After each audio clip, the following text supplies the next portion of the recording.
Welcome back to the first show of Traders Corner for the year. Last year was an absolute cracker for the portfolio, so here's hoping 2013 will bring more of the same. And I'm joined, as always, by Garth McKenzie, the founder and editor of Traders Corner. Garth, thanks for coming through. Welcome back. Thanks, Julieta. Nice to be back. Yeah, good. Happy New Year to you and the viewers. Thanks, and to you. Garth, have you bounded out of the trading blocks this year, putting on any new trades with your virgin capital, or are you taking it a bit easy? No, I'm starting slow. So this week we're just going to set out the format for the show for the year, look at some goals for the year ahead, and then look at some of the indices on our market to try and have a look at the bigger picture to try and ascertain what's happening in our market. So no new trades for this week. We're getting out there slowly. Like a friend of mine said to me yesterday, if you go out to start batting, you're not going to do a reverse sweep on your first shot. Another cricketing analogy. I just feel like there's not a huge amount that's really interesting me in the market at the moment. We are very overbought, and we'll get to that later on. But I just didn't want to come onto the show and for the first trade force a trade. You know, it's always like it's always nice at the beginning to try and get off on a positive note. So I'll be patient and wait for something that I consider to be pretty high probability, and then we'll act on it. But for this week, we're going out slowly, and we're just going to, you know, as I said, ease into it. Okay, well, presumably that is one of the goals, I think, that you would have for 2013. But if we start off with the format of this year's show, perhaps you could talk us through some of your ideas around it. Yeah, well, I've got a slide here which basically entitled Getting the Year Started. And effectively, this is, I suppose you can say, for viewers who've never watched Traders Corner before, this is what we do. We come here, we start the year with 250,000 Rand of trading capital, money that I put up.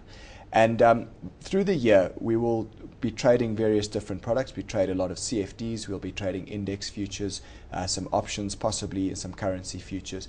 And we'll run it now from January up until the end of November. And then we never risk more than 2% of that capital on any given trade, and we try and compound the returns as we go. All profits from this show are donated to charity at the end of the year. And our purpose really with Traders Corner is to promote proper trading principles. That's my mission here, and with everything I do, from this TV show to my website to the courses that I run, etc. It's all about promoting proper trading principles. So that's what we endeavour to do this year. I mean, it's not as much about us making as much money as possible. Of course, that's welcome. And last year we did very well. As I said, so I think our return was about 53%. Yeah. But we did it properly, or Yeah. you did it properly, rather. Yeah, that's it. Yeah, that's it. So we obviously we want to make money, and we want to make as much money as possible. But it's about doing it properly and trading properly and trying to promote proper trading principles. Okay, so what are some of the goals then for this year? Yeah, I think it's always a good idea to go out there at the beginning of the year and set yourself some goals. And you know, a lot of people will say to you, oh, well, my goal for this year with trading is I want to make 40% or whatever, which is all good and well. But I think it's more important to actually set out some goals that will help you to achieve that, rather than just try and look at the end goal. So I've got 4 goals for this year. 3 of them were the same goals last year. But in all honesty, these are good goals, and they're the type of goals that if you can achieve these things, you will make money. So the first one is I want to try and get 65% of all our trades as winners this year. You were quite close last year. It was about 60%, yeah, we got about, or just under 60%. Yeah, we got about 6 out of 10 trades right on average last year. So we got close to this. So this year I want to try and up it a little bit, try and see if we can get 65% of our trades as winners. Then on the winners, I want those to be 3 times greater than what we will lose on our losers. So 3-to-1 risk to reward ratio effectively. And then I want to be patient and wait patiently for those high probability trades to arrive and to present themselves, and then to act on them. I'm not a big believer in forcing trades simply for the sake of being involved. So we're going to be patient, and we did that successfully last year, and I'm going to try and do it again this year. In fact, last year I think was where there was a bit more emphasis on waiting for the trades before you entered into any, because the year before maybe it's to some extent also a learning process, Yeah. and I guess that's true of any trading discipline, is that you get better as you go along, Exactly. and just waiting, being a bit more patient, did pay off in the end. It certainly did, and you make a good point there that it's a learning process. I mean, I'm still learning, and that I suppose leads us on to the next goal, the 4th goal on that list, is that I want to get better at selling. And this is as much a personal goal for me as it is for Traders Corner this year. I do find I've got a habit of selling too soon, and we left a lot of money on the table last year. And this year I want to try and get better at selling, try and run the profits a little bit more, and maybe employ some trading stop losses once we've reached our target price to try and extract a bit more out of the trades where we can. So, you know, in my mind, knowing when to sell is the hardest part of trading. So it's a personal goal for me, and it's a goal that I'm going to be setting out to try and improve on this year on the show. So those 4 things are what I'm going to be measuring myself against this year, and it's what the viewers can also measure me on going through the year. Just on that point, Garth, it's as you say, it's a very tricky, I suppose, practice for a lot of people.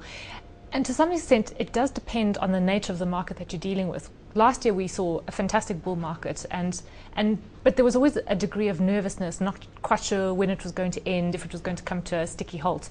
Yeah. And that's maybe provoked the sales maybe sooner than, in retrospect, you should have. Yeah. So you've got to take the market context into account, don't you? Certainly do. It's easy in a trending market theoretically, to run your profits. If we were to have a choppy market this year, then it obviously is not going to be very easy to run the profits. So we need to see how we go, and obviously treat the market as it is. And we will see as this year unfolds. But I certainly would like to try and get a bit better at selling. That's a personal goal of mine. Okay, so if you sketch out the bigger picture for us, which we do generally with most shows, although this is, I suppose, a year-long bigger picture, what are you looking at the moment? I want to just have a look at some of the sectors, and I'm going to start here with our market, with the top 40 index, and just point out where we are. I mean, you can see from...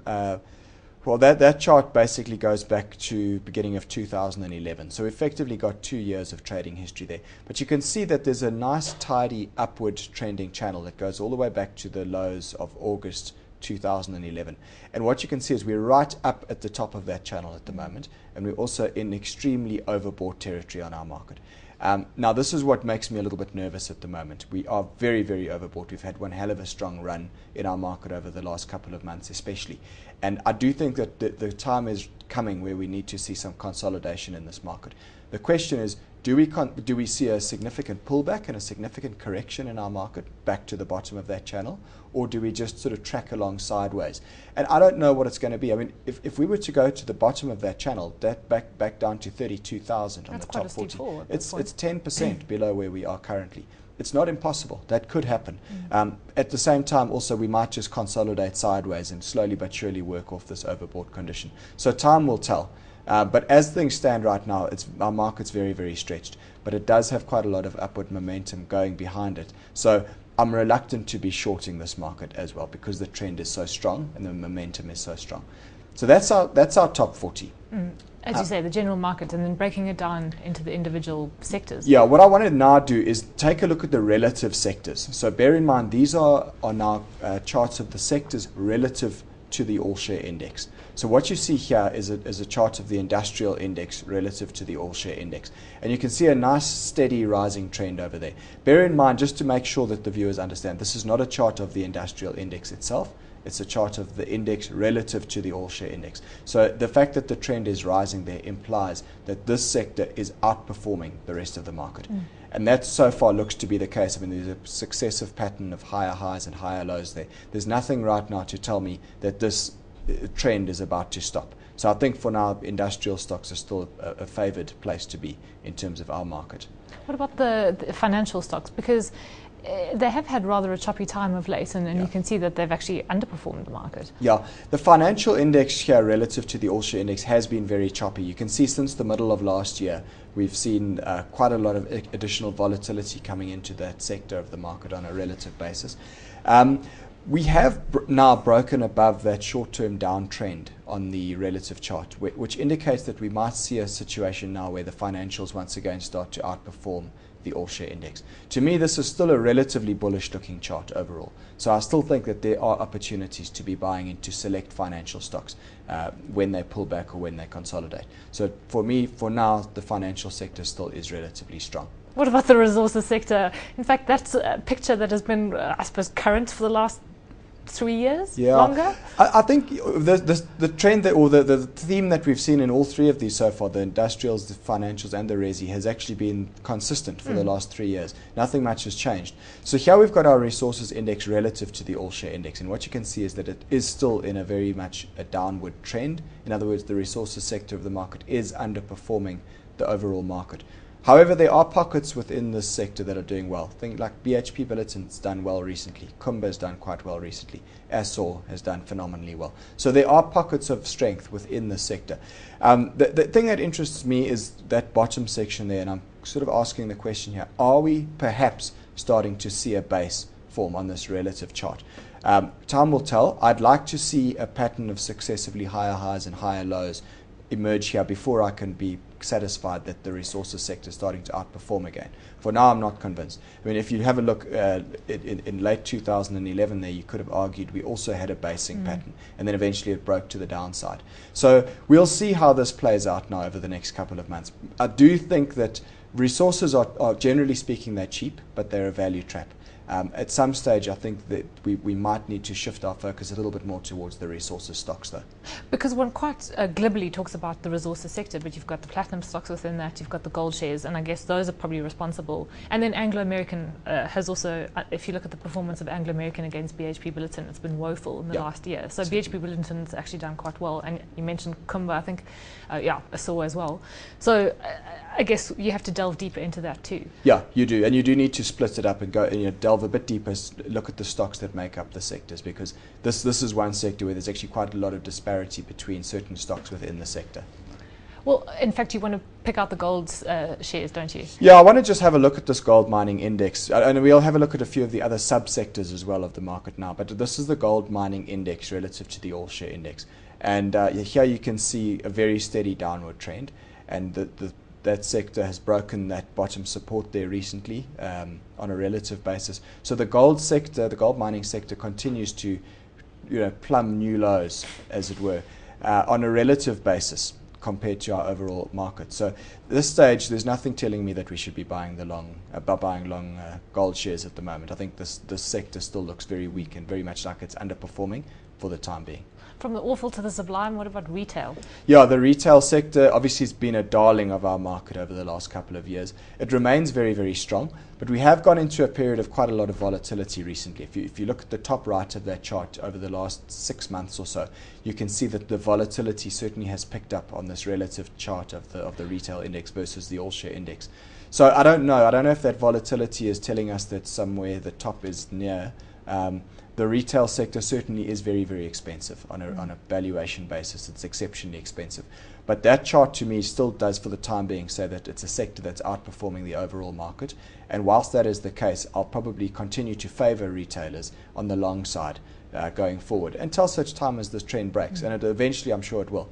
But we're not here to preempt that trend break. You're here to trade what you see. Exactly. What about the construction sector? Because that's been quite interesting.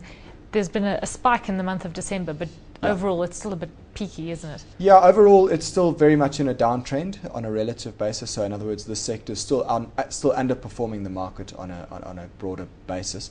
There has been quite a big pickup in interest through December, as you mentioned. So what we'll need to do is watch this carefully. You might find that we possibly start to see a pattern of higher highs and higher lows emerging on this. But for the time being, to me, it's still a little bit too early to be getting super excited. So if putting all of these sectors together, if I'm thinking about it as a trader and I want to try and get into the right sector, which is important. Last year we made good money by being in the right sectors. For the time being, I still do think that the industrial space and the retail space and the financial space is still where the highest probability is to make money in our market at the moment. Okay. To end off with Garth, might as well look at the portfolio, although not much happening there yet. No, nothing yet. No open trades as yet. So the portfolio, as I said, it's virginal 250,000 Rand waiting to be funded. We've got cash, 250,000 Rand cash waiting there to be spent and used. So we will look to put on a trade soon. When I see something interesting, we'll start to put that money to work. Okay. And last word, upcoming courses? Yeah, I've got one coming up soon on the 19th of January. That one is actually now fully booked. So I've set an additional date on the 2nd of February 2013. So anybody that's interested in attending that course can email me or get hold of me via Twitter or Facebook. Email me on garth@traderscorner.co.za and then I'll send the details to you. Great. Garth, we'll leave it there. Thanks very much, and we'll chat to you next week. Thanks. That's Garth McKenzie, the founder and editor of Traders Corner.